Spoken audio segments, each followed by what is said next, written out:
Welcome to Give Me Some Word with David Worth Hinton, an extension of Outreach for America, a ministry created to bring hope and healing to the world. Now, give me some word. Give me some word. Give me the word of God. See me through. Howdy and welcome to the program. Give me some word. We're talking today, I'm David Hinton, by the way. We're talking today and I'm going to share, I've got a special guest on the program you're going to enjoy so much. But I've been looking so forward to telling about our movie that we've released called How the West Was Won. The information's going to be on the screen throughout the show, how you can get one of these DVDs. And anyway, I had a situation where I'd watched a movie and they showed God's people and made them look like fools, frauds, flakes, and freaks. It seems like the world's always getting it wrong, telling our story. So we've got to tell our own story. But as I watched that, it upset me. And I heard the Holy Spirit say, what are you going to do about it? And my first thought is, what can I do? You know, and that's the way we feel. It seems like the world has the industry of movies and then politics and everything. What can we do to change the situation or make it better? And I thought, well, I can write a song. So I wrote a song and I called it How the West Was Won. It's about a trailblazer preacher that left Tennessee and went west and preached. He's outcast by his dad and lots of things happened that his dad did. And there were true stories about my dad, a lot of them. And then I just rolled it back into the 1800s. I wrote it, directed it, produced it, acted in it. I did every part in it, even the horses. And actually, no, I had a lot of help. I had hundreds of people show up to help make this movie, wagons and buggies and teams and horses and mules. And I can't begin to tell you the show of support that we had to make this awesome movie, this story of grace and faith, salvation and soul winning. And I have with me here today Mr. Mike McClain to help tell the story about how the West was won. Mike McClain. Mike, it's good to have you on the show. I'm glad to be here. Long ways from Persimmon Springs. Yes. We're gonna just start off and show you a little clip in the movie. I'll set it up just a little bit. And then I'm going to talk to Mike about his favorite part of the film and how it came together. But I just want to show us a scene with you and Henry Walker, which was played by Taylor Vaden. Yeah. And Mikey, we just couldn't come up with a better name than Mikey McClain, so he's a minor in the movie. But we want to go to this clip where Henry first rides into Mikey McClain's camp and finds a meal on the fire and no one in the camp. But then Mikey shows up, and this is how that goes.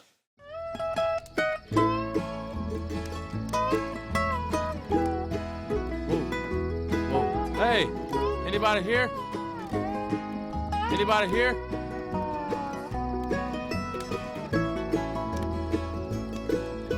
What do you think, Tobe? Hey, anybody here?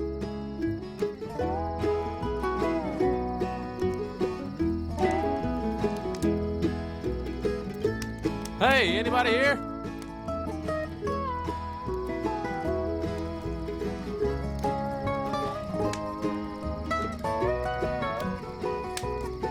I got you, low-down varmint. Whoa. Don't you move nary a whisker, or I'm gonna be having a lot more meat in that stew. Not a whisker? Who are you and who sent you? Go on now, talk. I will if you get that scatter gun out of my belly. I said, who are you and who sent you? My name's Henry Walker. The only one that sent me is God. I'm a preacher headed west. Headed west? Boy, you are west. You don't look like no preacher to me. Quote me some scripture from the good book, boy. You better not be misquoting, 'cause I know me some Bible myself. Go on, get the quoting. Some of my favorites are Psalms 23. The Lord is my shepherd, I shall not want. He makes me to lie down in green pastures. He leads me beside the still waters. And John 3:16, for God so loved the world that he gave his only begotten Son, that whosoever believes in him shall not perish, but have everlasting life. Well, lots of folks know them. Another is Romans 10:13, for whosoever shall call upon the name of the Lord shall be saved. Well, I guess you're who you say you are, but I don't know why. Religion's a waste of time, and I got no use for it. Say, that's a fine mule you got there. Thank you. Give us that little piece. You got your shotgun there. That's not the exact one that we had in the movie, but it's a nice one. And who are you and who sent you? Who are you and who sent you? Okay. How's that? I like it. Fine, man. You're just a natural. Everybody that sees the movie goes on and on and on. Where did you do all your training and acting school and all of that, Mikey? Oh, just growing up. Well, tell us about it. You just had something awesome and really special going between you and Taylor. Of course, he's just a great young man and jumped in with all of his heart, just gave all he had as you did and everybody else in the project. But just tell me a little bit about your experience with Taylor and in the beginning, how hard or whatever the difficulties were doing this movie. Well, Taylor was so perfect for that role and for that part because he has such a gentle spirit about him, and he's just absolutely perfect to play a young preacher just starting out that had no formal training whatsoever except just the love of God in his heart and wanting to share it with other people and the gospel of what God had done for him. And as far as the difficulty in it was, he never, ever forgot his lines. And I hardly ever remembered mine. but you know, with God's grace and your patience, we made it through. And so that was the greatest experience that I'd ever seen with somebody that fit the roles that they played. Character, yeah. Because you tailored every role according to every person. It seemed to me like that every person that was in that was handpicked, especially for that role. Right. I mean, well, I believe they were. I believe God handpicked everybody in the movie. You know, as I prayed and as I wrote the parts, God would show me a person or a character for that part. I didn't know who would be Henry Walker until I was in England, and about 2 o'clock in the morning, Taylor tells this story. The door to my room was open. Him and some of the other young men with me were down the hall, and I saw him walk by. I said, "Taylor, come here." And I'd already been praying. And I said, "I want to talk to you about being." Matter of fact, we'll just play this interview right now, these interviews with some of the actors, and you can hear what they have to say about it. And we'll be right back with Mikey McClain.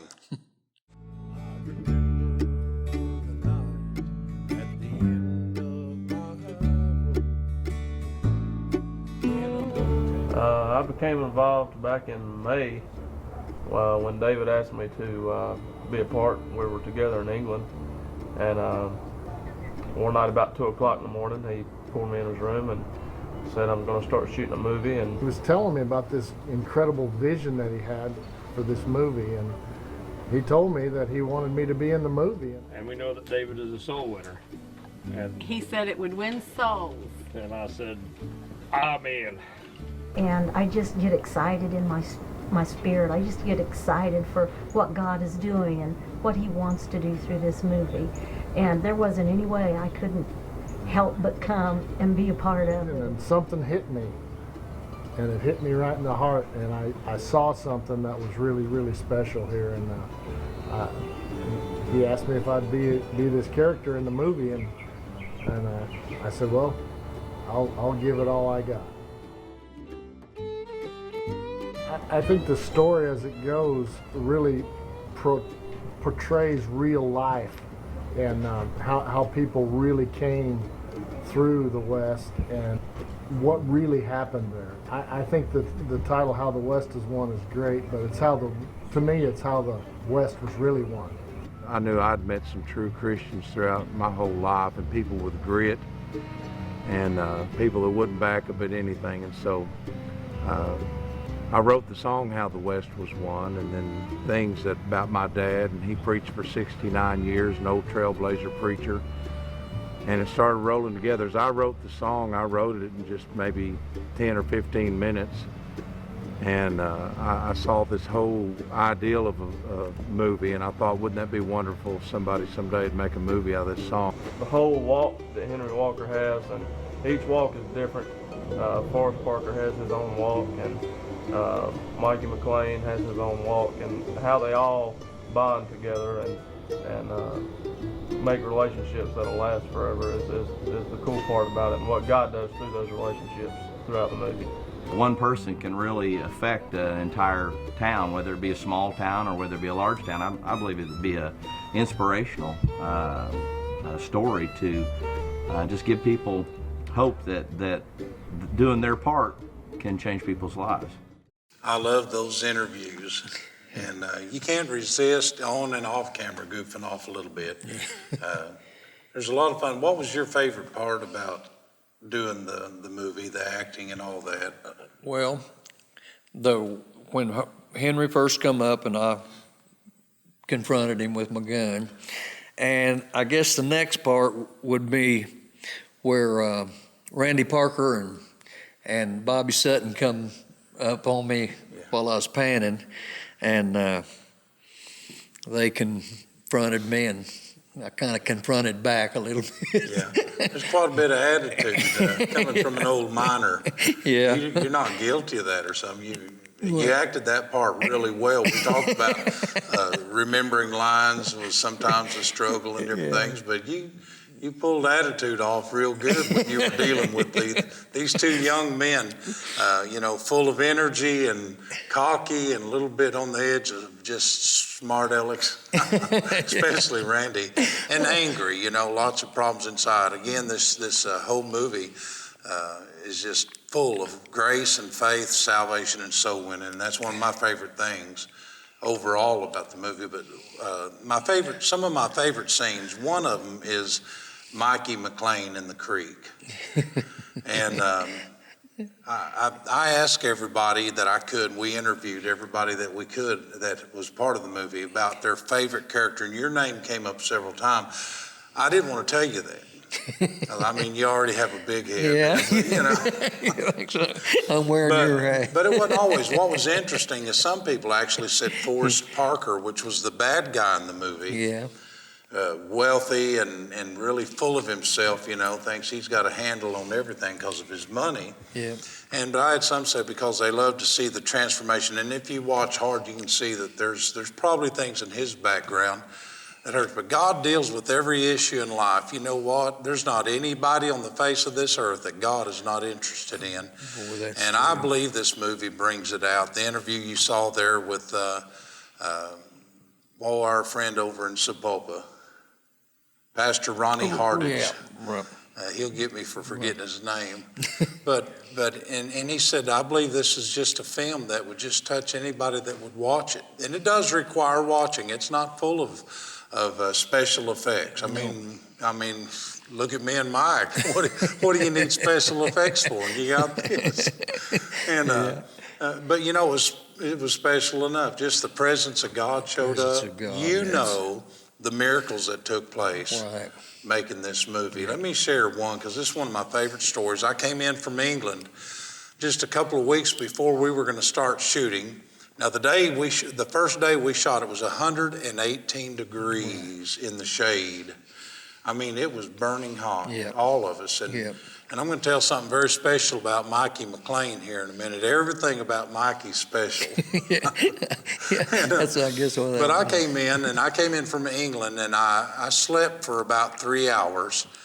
And I jumped in my truck and ran to Broken Arrow to check my mail and take care of business. And I saw a yard sale. Well, I used to, when I was younger, I'd stop at yard sales and stuff, and always looking for a treasure. But I'm years past that. I'm really not looking for anything, but I was trying to collect, all the antiques and old stuff like this lantern that was part of the props and things that we had.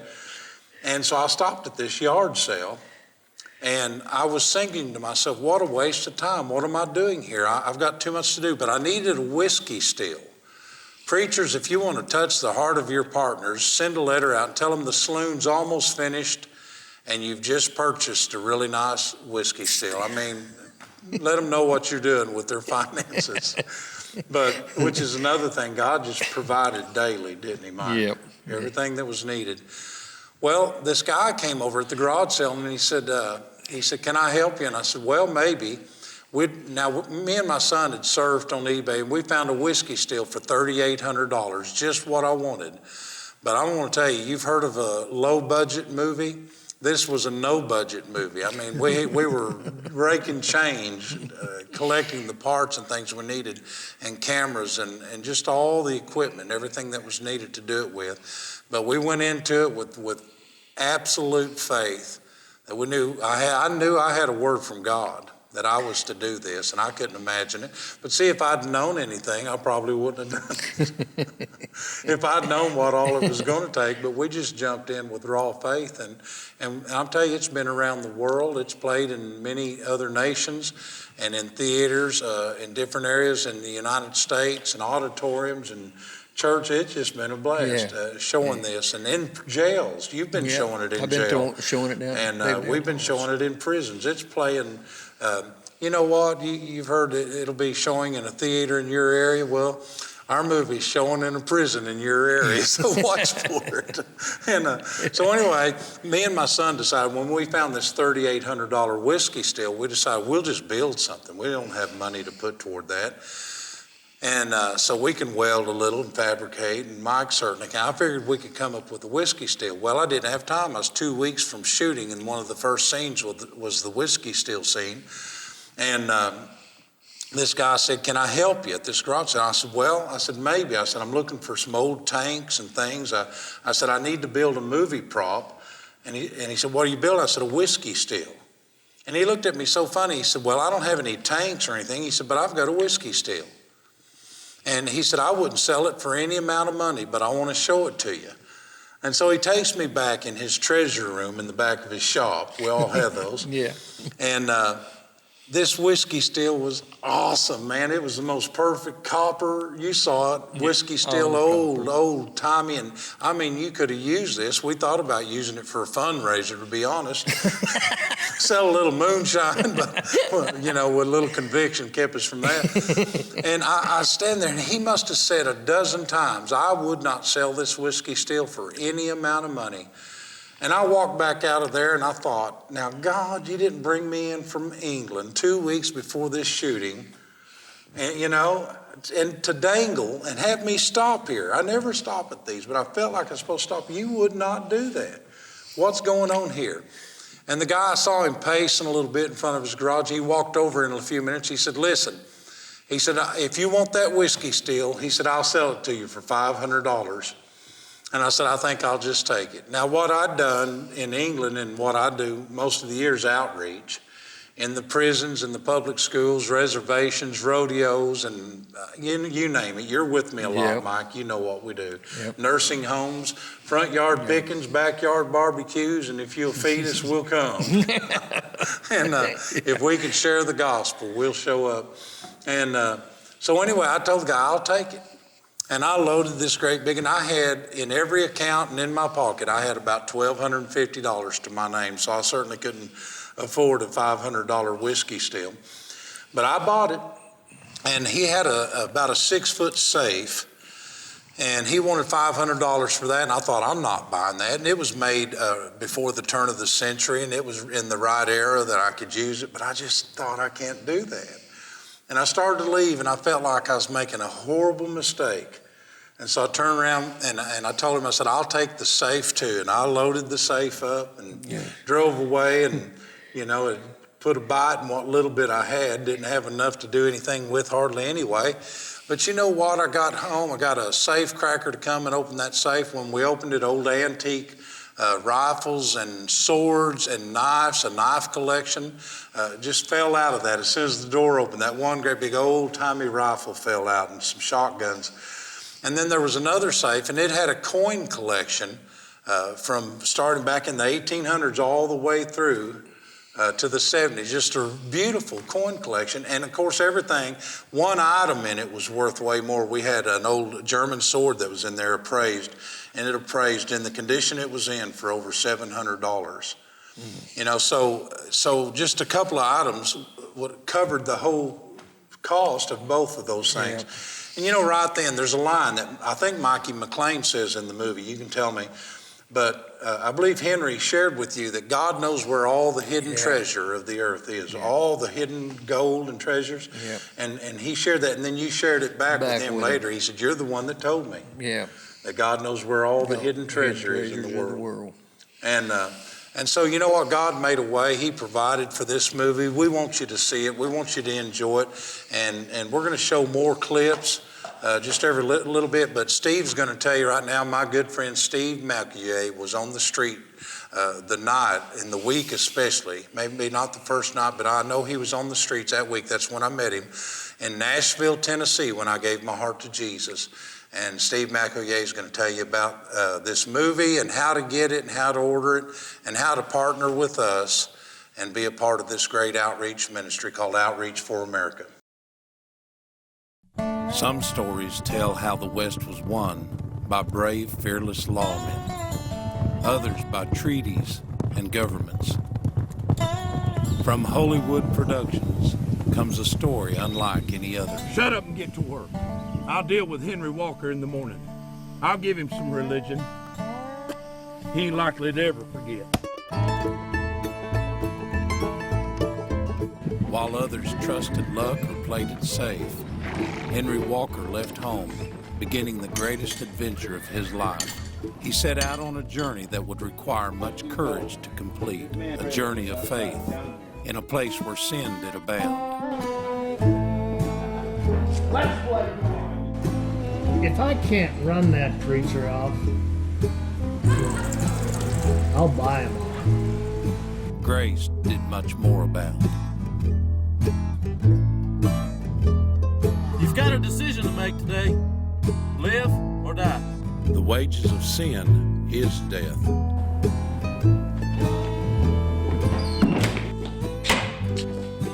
I said, my name is Cedric. But the gift of God is eternal life.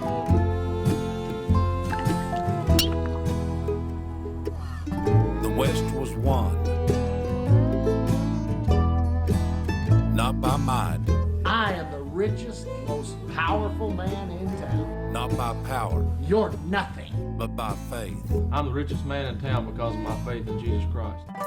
David's heartbeating commission is to reach the United States of America and the nations.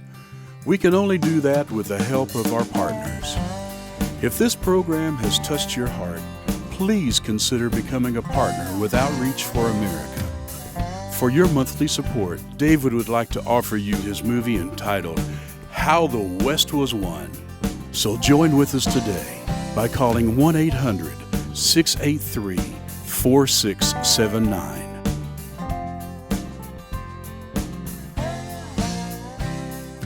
Man, Mikey, this movie's already just made some distance. You know, I know the first night we showed it was in Sioux Falls, Sioux City, Iowa. Right. And I was at the theater. I got to be there, and a lot of things about that night I won't even get into. But young people and old people and everything in between loved this movie that night. I mean, it was amazing. Yeah. And it was so encouraging to me. But there was a grandma that had told her granddaughter was 17 years old. Now, I got the call 2 days later and was told this story. The grandmother had told her family, I don't want you talking to me about God. I don't want you talking to me about Jesus. I'm happy and I just want to live out my life and die. And, you know, she's just basically going to roll the dice or whatever. Sounds kind of like roulette or something to me, Russian roulette. But she told her family, said, don't talk to me about God. I don't want to know anything about it. And her granddaughter asked her to go to the movie, and she brought her to see How the West Was Won. And I didn't know them. It was a small theater, a small crowd, about a little over 100 people. And she, on the way home, the granddaughter said, Grandma, what do you think? And she started crying, and she said, I want to ask Jesus in my heart. I want God in my life. And she got saved. And you know what? If nothing else ever happened or ever happens with this movie, that was payday for me. Somebody got saved. But I know it's encouraged lives, it's encouraged hearts, and And Mike, I just thank you for being here today and have you on a couple of more times. As I know you've got a busy schedule and people to see, sign autographs and all that. But I look forward to having you back, and I'll just let you end this little session right now, and however you want to. Well, ever since I knew Christ, and that was in probably 1957 or 58. Since then, being a part of this ministry has probably been in the top 3 things that's happened to me. And I just want you to know that. And you've really, really, really been a blessing to me. Let me travel with you and be a part of this ministry. I appreciate it so much, Dave. We go together like peas and carrots, I tell you. He introduces me as his twin brother. That's right. He had to grow a longer beard so Mama could tell us apart. That's it. Well, God bless you, and Steve will have more to say to you and how you can get this product and the information that's on the screen there. Write us, be a part of this ministry and what we're doing to touch the world around us. And I know that your seed will be in good ground. It's good seed, and God will bless you.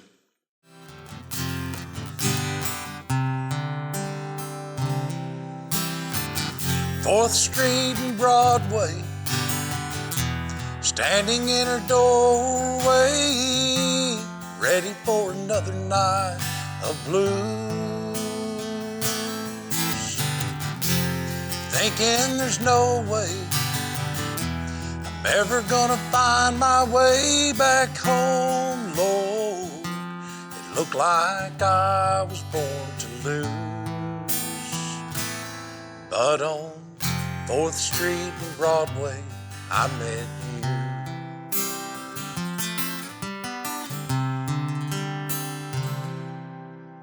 I never will forget the day, Lord, you washed all my sins away. I was working in a demon's den, singing lonely songs to lonely men, with no hope for myself and none for them. I was bound in chains of sin. Then you sent a light to me. It pierced the darkness so that I could see all the love you'd given me when you shed your blood at Calvary.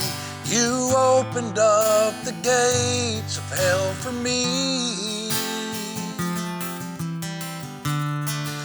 You came to set the captives free. 4th Street and Broadway, standing in her doorway, ready for another night